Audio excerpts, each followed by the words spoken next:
Well, Ed, you must be looking forward to the test. Of course I'm looking forward to the test. First test match of the summer against a high quality attack and the best team in the world. It'd be hard not to get up for a test match like this. Well, I guess it's a little bit of a catch-22. You've got to approach it, you know, the old cliche, like any other game, knowing that it's not just another game. So how you get yourself in that headspace takes, you know, years of experience of playing in big games, and I feel like over the last couple of years I've had that experience through a couple of Shield finals and 7 test matches, so I feel in a really nice space to deal with that pressure. In a situation like this, the Gabba, obviously it's going to be a fairly greenish, and can you think of a more searching examination when it comes to test cricket against these guys? Probably not. Maybe the Wacker in 4 weeks' time, if I can score some runs in the first 2 tests. Yeah, no, I think yeah, the test of facing good fast bowling on a fast week. I don't think every year we hear about a Gabba green top. Well, they save those for the Shield cricket, mate. The test wicket hasn't been a green top for 15 years. So we've seen some excellent cricket wickets here, good to bat on, true wickets. We've seen a lot of runs scored, so that there's no reason to expect anything different. You just said then, if you score some runs, you beat the Wacker. Sort of obviously you're thinking if you don't score runs, your spot's in jeopardy, or you know you've got to score runs. I think it's the same as anyone in the team. It's not just me. You have to be consistently scoring runs in the Australian Test team to hold your place. I'm not Ricky Ponting. I'm not Michael Clarke. You score runs, you keep your spot. It's a pretty simple formula. So I don't feel any more pressure this game than I have in any other game. I just know that you have to score runs to hold your place. Do you think the manner in which you play obviously helps you to play the quicks because you know the way you deflect and stuff like that, it helps your cause? Yeah, absolutely. I think hard, fast wickets against good fast bowling suits my game. You know, I'm generally a back foot player that likes to cut and pull and knock the ball around. So I'm excited by this challenge, and I feel as though I'm a really good spot to deal with it. No bigger challenge than to play Morkel around the wicket. Left-handers is genius for that, isn't it? It's really good. Yeah, it's certainly a strength of his. It's a pretty obvious strength, and I guess the challenge is to find a way to combat that. And we've got our plans in place. You know, we know what he's going to do. I guess he doesn't know what we're going to do. So, you know, we might have a little advantage there. In your history against Steyn and Morkel, I mean, how have you gone in the past? Never faced any of them. So what have the teammates told you about Steyn? Oh, he's obviously a world-class performer, so we know that he bowls 140k outswingers to the right-hander.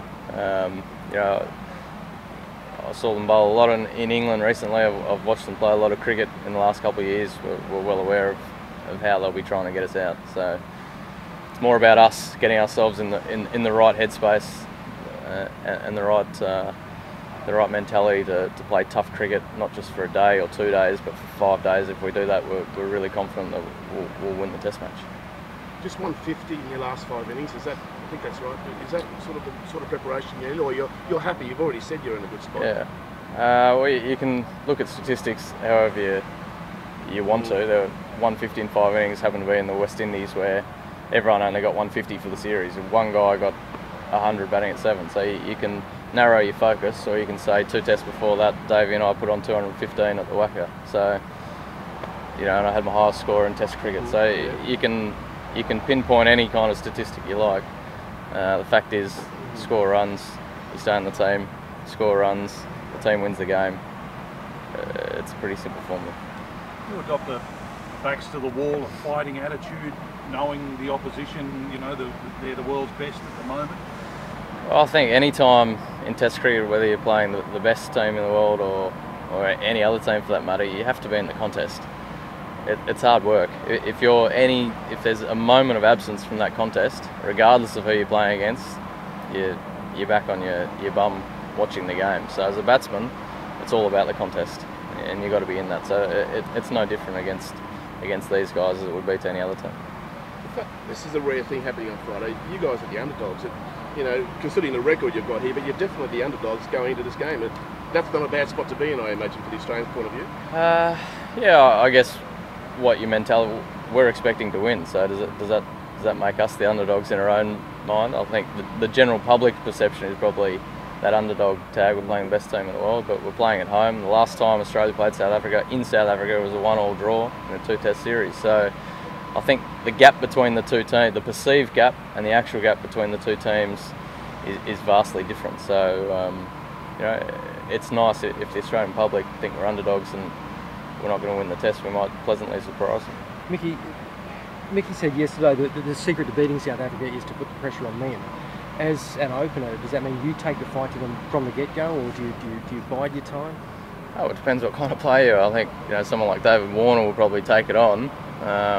You know, for me, fighting means batting all day and being not out at the end of the day. If I'm 100 not out at the end of the day, or 150 or 80, it doesn't matter. That my job is to bat for as long as I can. Davey's way to fight is probably to take the bowlers on. So you know, there's no point going away from what's worked for each individual. Yeah, we'll be up for the fight. There's no doubt about that. If Michael wins the toss, by the sounds of what you're saying before about the wicket, it doesn't hold any fears for you. You hope he bats first. Is that absolutely? Really? Absolutely. There's no. It's going to be a bat first wicket. I've yet to see a Gabba wicket in Test cricket where you thought, geez, I wouldn't mind have had a bowl on that first. I guess the only consideration is overhead conditions.